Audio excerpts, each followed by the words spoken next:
Hello everyone, welcome to Nayra study. आप सब कैसे हैं? आई होप कि आप सभी अच्छे होंगे और अपनी स्टडी को कंटिन्यू कर रहे होंगे। फ्रेंड्स, आज के वीडियो लेक्चर में हम बात करने वाले हैं जो आपका सब्जेक्ट शैक्षिक मूल्यांकन, क्रियात्मक शोध एवं नवाचार हो जाता है। इसके कुछ क्वेश्चंस को कंटिन्यू करेंगे जो आप लोगों के लिए बहुत ज़्यादा इंपॉर्टेंट हो जाते हैं। सो वीडियो को बिल्कुल भी स्किप ना कीजिएगा और वीडियो को लास्ट तक ज़रूर देखिएगा। तो सबसे पहले हम समझ लेते हैं कि आपका जो शैक्षिक मूल्यांकन और क्रियात्मक शोध एवं नवाचार है, इसको पहले समझते हैं कि ये क्या है। तो सबसे पहले शैक्षिक मूल्यांकन को समझते हैं। तो आपका जो शैक्षिक मूल्यांकन हो जाता है, ये क्या है?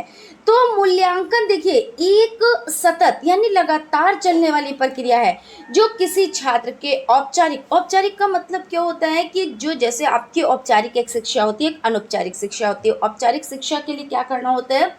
उसके लिए एक सिलेबस होता है, एक अध्यापक होते हैं, निश्चित अध्यापक, निश्चित टाइम, एक जगह फिक्स होती है, वो औपचारिक होती है। जिसके लिए कोई भी चीज़ें फिक्स नहीं होती, कहीं पर भी कभी भी आप शिक्षा ग्रहण कर सके, वो अनौपचारिक होती है। तो ये तो बात हो गई औपचारिक और अनौपचारिक की। तो यहाँ पे क्या कह रहे हैं कि किसी छात्र के औपचारिक शैक्षणिक प्रदर्शन की तुलना में उसके अनौपचारिक शैक्षणिक विकास में अधिक रुचि रखती है। किसमें अधिक रुचि रखती है? तो अनौपचारिक शैक्षणिक विकास में। अब हम बात करते हैं कि जो क्रियात्मक शोध है, इसका मतलब क्या होता है? तो क्रियात्मक शोध, क्रियात्मक और आपका ये हो जाता है शोध।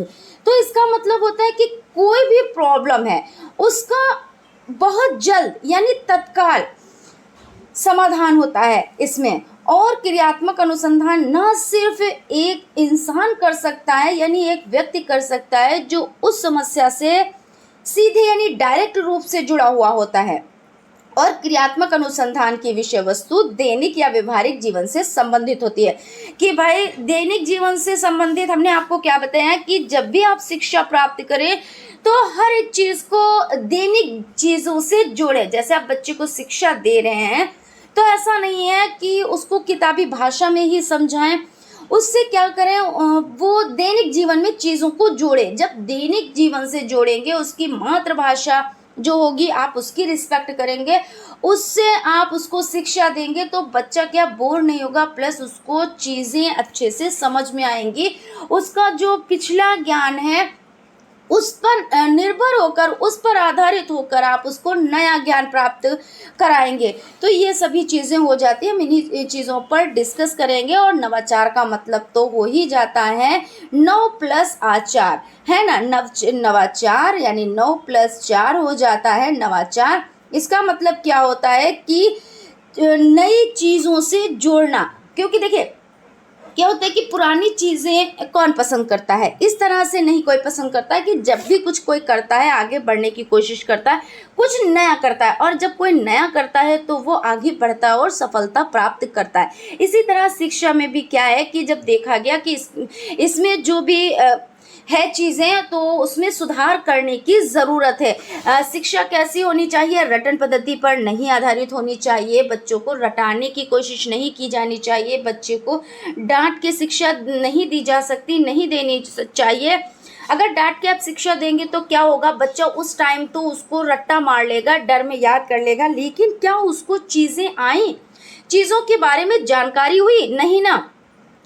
तो आपने ये चीज़ें समझी कि हाँ, बच्चे को डांट कर, मार कर, धमका कर नहीं कर सकते। हम उसको बच्चे को शिक्षा कैसे दे सकते हैं? हम बच्चे को शिक्षा कुछ नई विधि द्वारा, नई तकनीक द्वारा, नए तरीके से शिक्षा दे सकते हैं। तो क्या हुआ? हमने यानी टीएलएम का यूज़ करना स्टार्ट किया। टीएलएम और आप जो श्रव्य दृश्य सामग्री हो जाती हैं, आप जाए देखें कि बच्चों के लिए क्या है, तो टीवी हो जाते हैं, कंप्यूटर और एक बड़ी स्क्रीन, एक पर्दा लगा दिया जाता है, बच्चों को उससे शिक्षा दी जाती है। तो बच्चे क्या समझते हैं कि हमको खेल खिलाए जा रहे हैं, हमको तो टीवी दिखाई जा रही है, हमको तो मनोरंजन कराया जा रहा है, लेकिन रियल में क्या है, उसको शिक्षा दी जा रही है। मान लीजिए कहानी के माध्यम से कहानी डाल दी गई उस पर, और कहानी बच्चे देख रहे हैं, खरगोश कछुए की, मछली जल की रानी है, और भी उसमें क्या होता है, बच्चे का नैतिक विकास होता है, बच्चे चीज़ें सीखते हैं कि हमें क्या करना चाहिए, हमें स्लो मोशन में भी चलें लेकिन हमें अपनी जीत को प्राप्त करना चाहिए। तो बच्चे जैसे खरगोश और कछुए की कहानी सुनेगा बच्चा तो क्या कहेगा कि हम भले स्लो स्लो चले, रोज़ एक क्वेश्चन पढ़ें, रोज़ हम थोड़ी सी चीज़ों को समझें, लेकिन एक टाइम ऐसा आएगा जो हमें चीज़ें मालूम हो जाएंगी। लेकिन जो खरगोश की चाल चलता है कि थोड़ा सा कर लिया, एक दिन ढेर सारा कर लिया, बाकी पूरा साल कुछ नहीं किया, तो क्या उसको सफलता मिल सकती है? तो ये सब चीज़ें बच्चा सीखता है। तो यहाँ पे हम लोगों ने इन चीज़ों के बारे में डिस्कस किया कि शैक्षिक मूल्यांकन क्या होता है, क्रियात्मक शोध क्या होता है और नवाचार क्या होता है। ठीक है, यानी इस पूरे सब्जेक्ट का नाम ही है शैक्षिक मूल्यांकन, क्रियात्मक शोध एवं नवाचार। अब चलते हैं क्वेश्चन की तरफ, क्वेश्चन देख लेते हैं।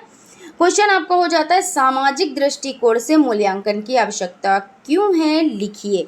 तो भाई सामाजिक दृष्टिकोण से, तो इसमें समझ लेते हैं, मूल्यांकन के द्वारा बालक के विषय में उपयोगी सूचनाएं प्राप्त होती हैं जिनका सामाजिक व्यवस्था बनाने में प्रयोग किया जा सकता है। मूल्यांकन से व्यक्तिगत भिन्नताओं का ज्ञान होता है, इसी ज्ञान से व्यक्तिगत शिक्षण संभव है। अब भाई देखिए, जब आपने मूल्यांकन किया तो मूल्यांकन क्या होता है, एक सतत प्रक्रिया होती है ना, जो कि किसी छात्र के औपचारिक शैक्षणिक प्रदर्शन की तुलना में उसके अनौपचारिक शैक्षणिक विकास में अधिक रुचि रखती हैं और इसमें भाई विभिन्नताओं का ज्ञान हो जाता है। जैसे मान लीजिए एक क्लास में क्या है, 3 तरह के बच्चे हैं 30 बच्चे, लेकिन 3 तरह के। तो पहला कौन सा हो जाता है, प्रतिभाशाली बच्चा हो जाता है। आप उसको पहचान लेते हैं कि ये बच्चा बहुत जल्दी चीज़ों को समझ लेता है, हम जो भी पढ़ाते हैं वो अच्छे से पढ़ता है, समझता है।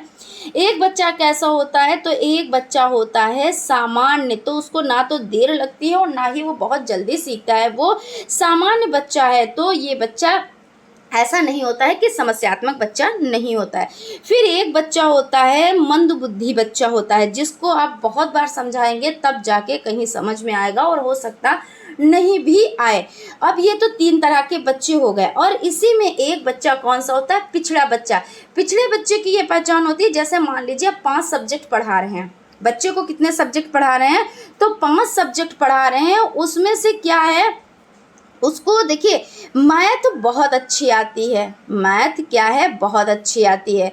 उसके बाद आप उसको साइंस भी बहुत अच्छी आती है, ठीक है, क्या साइंस भी अच्छी आती है, लेकिन वो हिंदी में वीक है। क्या, हिंदी में वीक है, क्योंकि ऐसा ज़रूरी नहीं जो मैथ में तेज़ हो वो हिंदी में भी तेज़ होगा, जो साइंस में तेज़ है तो वो हिंदी में भी तेज़ होगा, या सोशल साइंस या ड्राइंग, ऐसा नहीं। तो इसका मतलब ये है 2 सब्जेक्ट में तो ये बहुत महारत हासिल की है, लेकिन हिंदी में ये पीछे है, यानी अपने जो साथ में पढ़ने वाले सहपाठी हैं उनसे पीछे। तो ऐसे बच्चों को पिछड़ा बच्चा कहते हैं। ऐसा नहीं है कि जो मंदबुद्धि बच्चा है तो उसको, ऐसा नहीं है, ठीक है ना। तो ये चीज़ हो गई, यहाँ पे हम लोगों ने ये चीज़ समझ ली।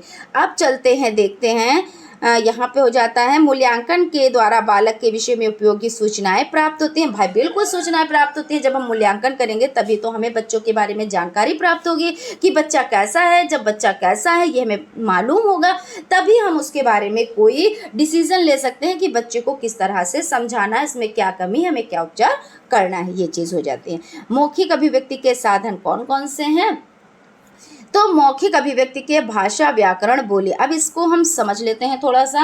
मौखिक अभिव्यक्ति कौशल का महत्व तो क्या है, जीवन में सबसे ज़्यादा है। छोटी कक्षाओं के विषय परक सामान्य बातचीत के लिए मौखिक अभिव्यक्ति के विकास का प्रयास किया जाना चाहिए और इस कौशल के विकास के लिए औपचारिक बातचीत के साथ साथ जैसे कहानी हो जाती है ना, और कथन हो जाते हैं, घटना हो जाती है, चित्र वर्णन, भाषा, आशुभाषण, अभिनय, कथा, काव्य पाठ जैसे क्रियाकलापों का आयोजन करना भी आवश्यक हो जाता है। तो इस तरह से कौन कौन से हो जाते हैं, भाषा, व्याकरण और बोली हो जाती हैं। उसके बाद है क्रियात्मक शोध की शिक्षा में क्या आवश्यकता है, तो क्रियात्मक शोध आपको पता है कि किसी समस्या का तत्काल यानी जल्दी से समाधान निकालना, यही तो है ना। तो विद्यालय की कार्यप्रणाली में सुधार एवं विकास करना। भाई बिल्कुल, जब आप बच्चे में क्रियात्मक शोध करेंगे, उसकी समस्या को जानेंगे और उसमें सुधार करेंगे तो क्या होगा, विद्यालय की जो कार्यप्रणाली है उसमें सुधार होगा और विकास होगा। छात्रों एवं शिक्षकों के प्रजातंत्र के वास्तविक गुणों का विकास होगा। बिल्कुल सही बात है कि छात्रों एवं शिक्षकों के प्रजातंत्र के वास्तविक गुणों, क्योंकि ऐसा नहीं कि सिर्फ छात्रों को ही, शिक्षकों में भी तो जो चीज़ें होती हैं उनमें भी तो सुधार किया जाता है ना। विद्यालय के कार्यकर्ताओं, शिक्षक, प्राचार्य, प्रबंधक तथा निरीक्षक में वैज्ञानिक दृष्टिकोण का विकास करना, ये हो जाता है। अब देख लेते हैं नेक्स्ट क्वेश्चन है 64। तो यहाँ पे है उपचारात्मक शिक्षण की कोई दो विधियां लिखिए। उपचारात्मक शिक्षण होता क्या है? जब भी उपचारात्मक का नाम आता है तो हम दो चीज़ों पर डिस्कस करते हैं, जब भी निदानात्मक का आता है तब भी हम दो चीज़ों पर डिस्कस करते हैं। जैसे कहते नहीं कि एक के बिना दूसरा अधूरा है, तो बस यहाँ पे यही चीज़ समझ लीजिए और दोनों पर ही हम डिस्कस करेंगे। तो सबसे पहले हम निदानात्मक शिक्षण देखते हैं और उसके बाद उपचारात्मक शिक्षण को समझते हैं, उसके बाद उसकी दो विधियों को हम पढ़ेंगे। अगर ऐसे हम चाहें तो हम ऐसे ही आपको ये दो विधियां लिखी हुई हैं, इसको हम पढ़ा दें तो क्या फ़ायदा। ऐसे तो सीरीज़ तो आपके पास होगी ही, आप भी पढ़ सकते हो, है ना, इसमें कोई दिक्कत वाली बात नहीं है। लेकिन चीज़ें क्या है, समझ के पढ़नी चाहिए। तो सबसे पहले आपका हो जाता है निदानात्मक शिक्षण। तो निदानात्मक का मतलब क्या होता है? निदानात्मक का मतलब ये होता है कि किसी बच्चे में क्या प्रॉब्लम है उसको जानना, है ना। जब उसका आप डायग्नोस्ट करेंगे कि बच्चा क्यों नहीं पढ़ पा रहा है, 30 बच्चे बैठे हुए हैं, इसमें एक बच्चा इतना पिछड़ा हुआ क्यों है, आखिर ये क्यों नहीं समझ पा रहा, हम तो सबको बराबर से पढ़ा रहे हैं। मान लीजिए भाई नारायण मैम तो सबको साथ में एक जैसा बता रही हैं, एक जैसा पढ़ा रही हैं, कुछ तो इसमें 95 प्लस लाएंगे, है ना, कुछ 90 ही पे रह जाएंगे। तो मतलब क्या है, हमने तो भेदभाव नहीं किया ना। अब जो पढ़ रहा है वो समझने में उसने थोड़ा सा ये हुआ कि किसी ने उसको ज़्यादा समझा, किसी ने उसको कम समझा, ये हो जाता है। तो इसमें ये चीज़ देखनी है कि अगर कम समझा तो आखिर क्यों, कि भाई टाइम की कमी है या कोई प्रॉब्लम है या सुनने में कोई प्रॉब्लम है या समझने में कोई प्रॉब्लम है, या जो हम समझा रहे हैं तो किसी की बहुत ज़्यादा समझ में आ रहा है, किसी की बिल्कुल भी समझ में नहीं आ रहा, हो सकता है ऐसी भी प्रॉब्लम हो। तो क्या है, हमें क्या करना चाहिए, हमें उसका डायग्नोस्ट करना चाहिए, निदान करना चाहिए कि अगर वो प्रॉब्लम है तो उस प्रॉब्लम को जानना चाहिए। फिर उसके बाद आता है उपचारात्मक। क्या आता है? उपचारात्मक। तो इसमें ये होता है जब निदान हमने कर लिया कि बच्चे में ये प्रॉब्लम है, तब हमने उसको दवा दी। दवा दी का मतलब ये होता है कि हमने उसको उसी के अकॉर्डिंग पढ़ाना स्टार्ट किया, जो उसमें प्रॉब्लम है उसको मद्देनज़र रखते हुए।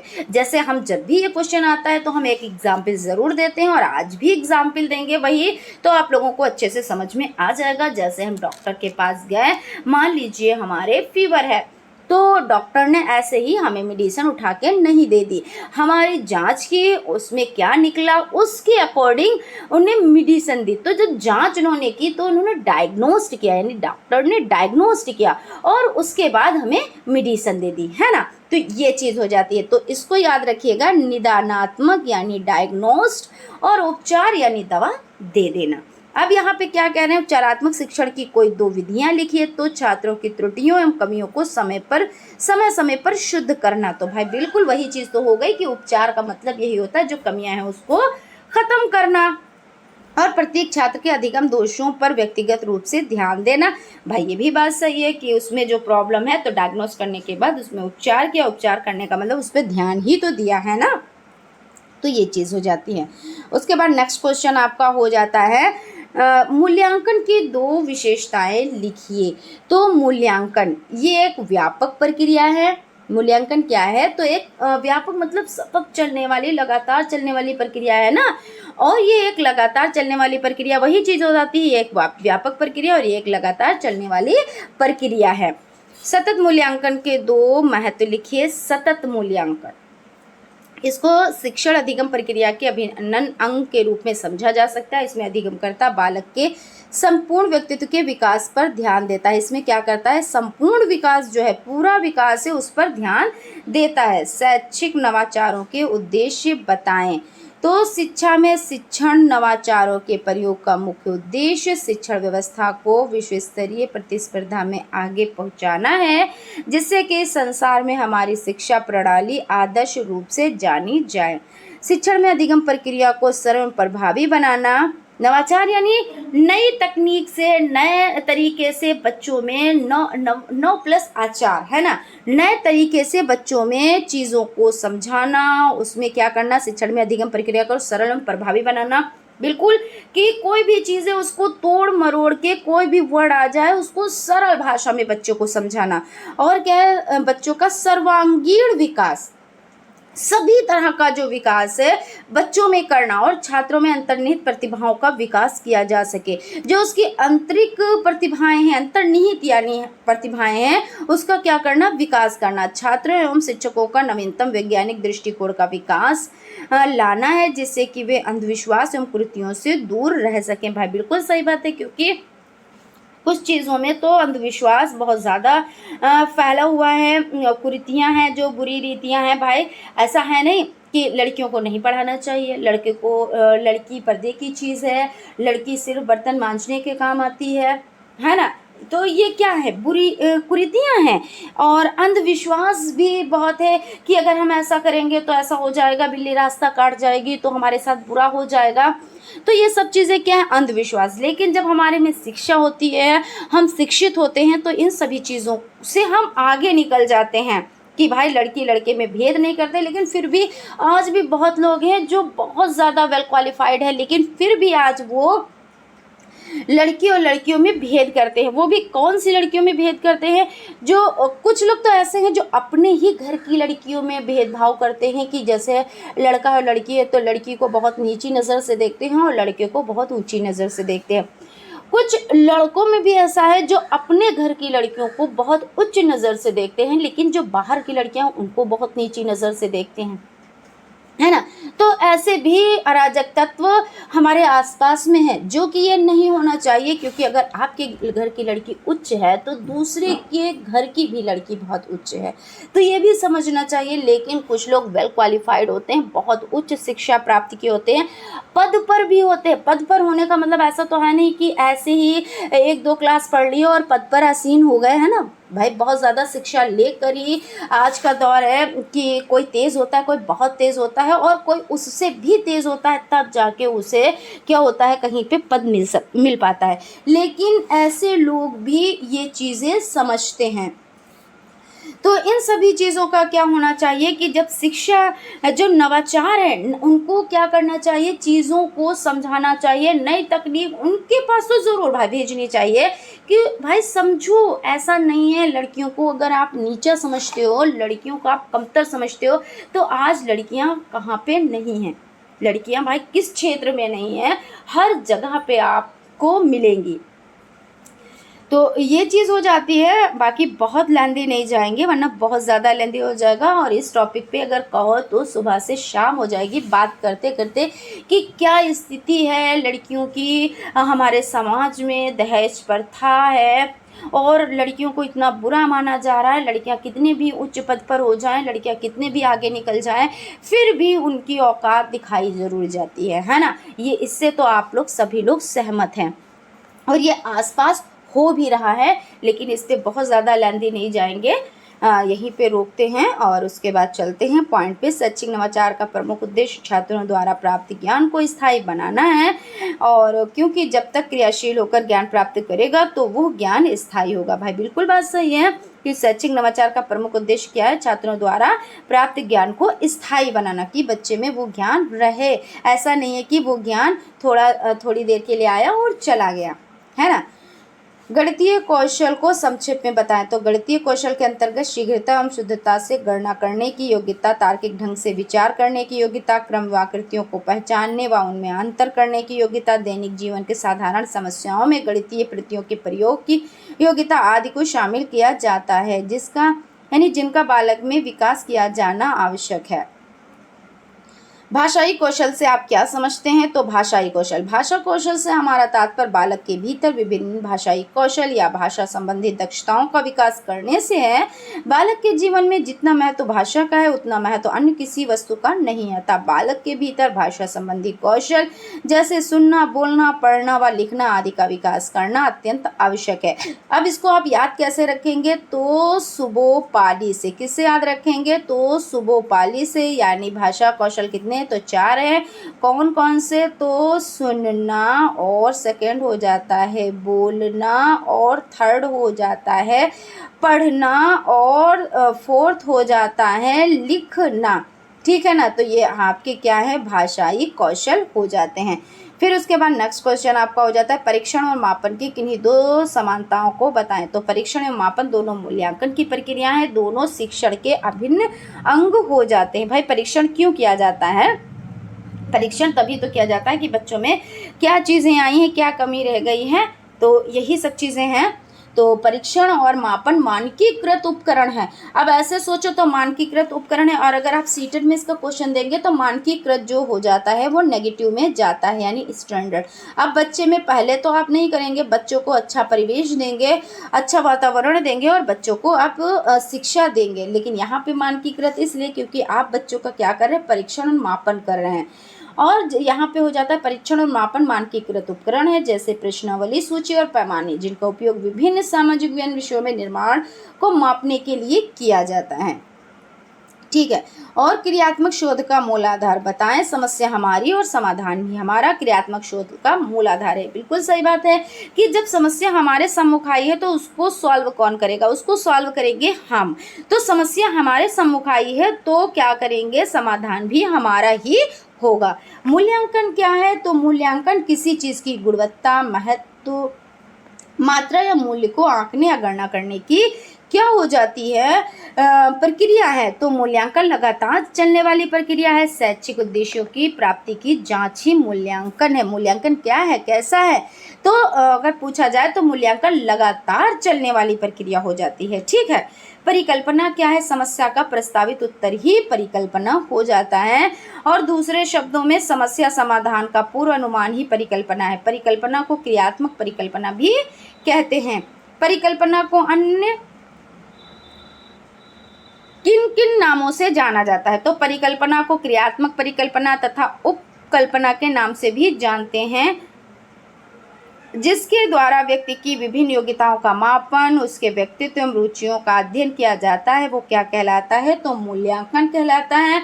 और मूल्यांकन का मतलब क्या होता है, अभी कई बार रिपीट कर चुके हैं कि किसी चीज की गुणवत्ता है ना, उसकी जो क्वालिटी है, और उसके महत्व, उसकी मात्रा क्या है, क्वालिटी, क्वांटिटी है ना, उनको आंकने की गणना की प्रक्रिया हो जाती है, जिसके द्वारा व्यक्ति की विभिन्न योग्यताओं का मापन, उसके व्यक्तित्व एवं रुचियों का अध्ययन किया जाता है, कहलाता है मूल्यांकन। क्रियात्मक शोध के अंतर्गत निर्देशित प्रथम चरण क्या कहलाता है, तो समस्या की पहचान करना कहलाता है।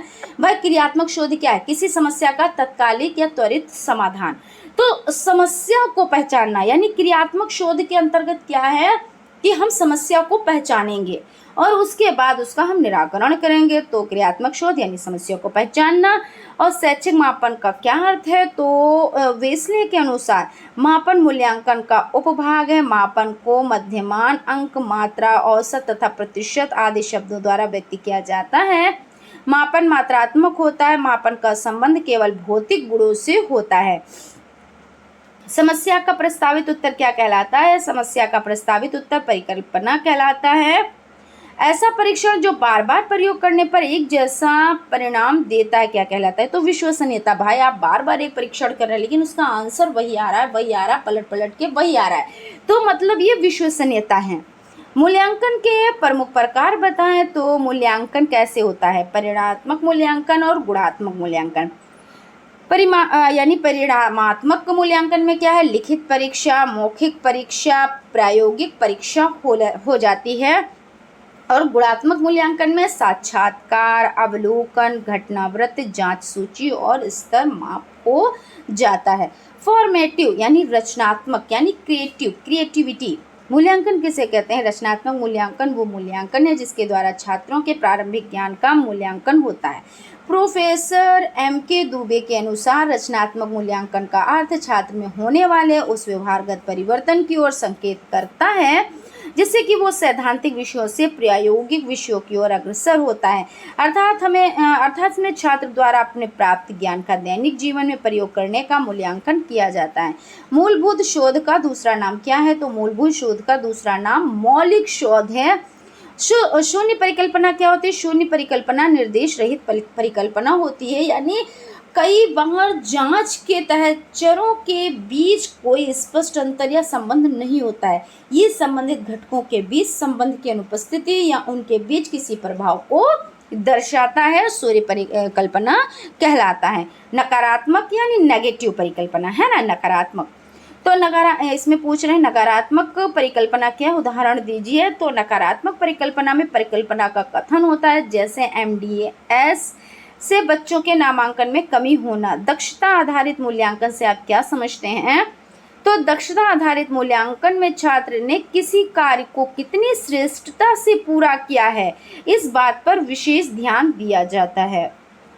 व्यापक मूल्यांकन क्या है? तो व्यापक मूल्यांकन का अर्थ है, व्यापक मूल्यांकन अर्थ जिसके द्वारा क्या होता है, बालकों के क्रियात्मक पक्ष, भावात्मक पक्ष और आपका हो जाता है संज्ञानात्मक पक्ष का मूल्यांकन दक्षता आधारित मूल्यांकन के साथ साथ होता है।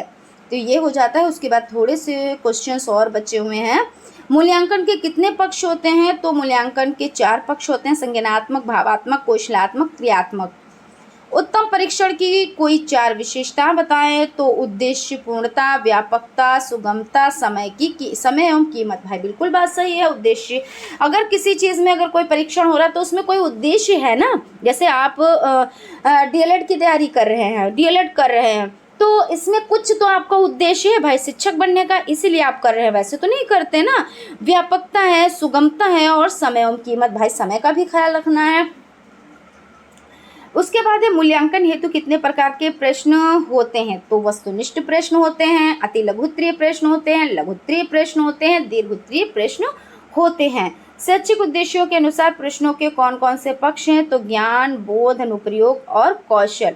शोध कितने प्रकार का होता है? नाम बताएं। तो शोध मुख्यतः 3 प्रकार का होता है, मूलभूत शोध, व्यवहारिक शोध, क्रियात्मक शोध। क्रियात्मक शोध के कितने चरण होते हैं? तो क्रियात्मक शोध के प्रमुख 6 चरण होते हैं। शिक्षण प्रक्रिया की दृष्टि से ज्ञानात्मक पक्ष के स्तर कौन कौन से? तो शिक्षण प्रक्रिया की दृष्टि से ज्ञानात्मक पक्ष के प्रमुख स्तर निम्नलिखित हैं, ज्ञान, बोध, अनुप्रयोग, विश्लेषण, संश्लेषण, मूल्यांकन। मापन कैसा होता है? तो मापन मात्रात्मक होता है। भाई आप कोई चीज़ माप रहे हैं तो कैसा है? मात्रात्मक है ना, तो ये हो जाता है मात्रात्मक। क्रियात्मक शोध के उपकरण बताएं। तो क्रियात्मक शोध के उपकरण का मानकीकृत नहीं होता, प्रकरण की परिस्थिति के अनुसार उपकरण प्रयोग में लाया जाता है। कुछ उपकरण निम्न है, अवलोकन, प्रश्नावली, साक्षात्कार, विश्लेषण। आज की सीरीज का लास्ट क्वेश्चन देखते हैं। लास्ट क्वेश्चन पर चलने से पहले फ्रेंड्स, अगर अभी तक आप लोगों ने चैनल को सब्सक्राइब नहीं किया तो प्लीज़ सब्सक्राइब कर लें और बेल आइकन को भी ज़रूर प्रेस कर लें, इससे कोई भी नोटिफिकेशन हो वो आप तक पहुंच सके। तो यहाँ पे हो जाता है क्रियात्मक शोध के कोई 4 क्षेत्र बताएं। तो शिक्षण अधिगम संबंधी समस्याएं, मूल्यांकन संबंधी समस्याएं, विद्यालय संबंधी समस्याएं, पाठ सहगामी गतिविधि से संबंधित समस्याएं। अब शिक्षण अधिगम क्या होता है? लर्निंग होती है। क्या होता है? तो लर्निंग होती है, तो इससे संबंधित समस्या। मूल्यांकन, अब मूल्यांकन कर रहे हैं आप, यानी किसी चीज़ की गुणवत्ता और महत्व, मात्रा या मूल्य को आंक रहे हैं, उसकी गणना कर रहे हैं, तो इससे संबंधित भी समस्या है ना।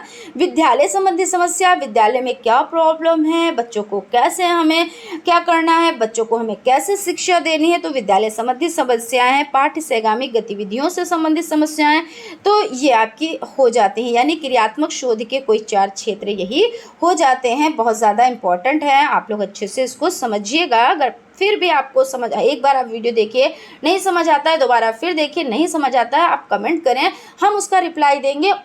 इससे भी सरल भाषा में आपको चीज़ों को समझाएंगे, ठीक है। तो फ्रेंड्स, आपने लाइक और सब्सक्राइब तो कर ही दिया है, क्योंकि सब्सक्राइब तो खैर जो नए लोग हैं, जो पहली बार ये वीडियो देख रहे हैं, उनको सब्सक्राइब करना रहेगा और लाइक तो सभी को करना रहेगा, ठीक है।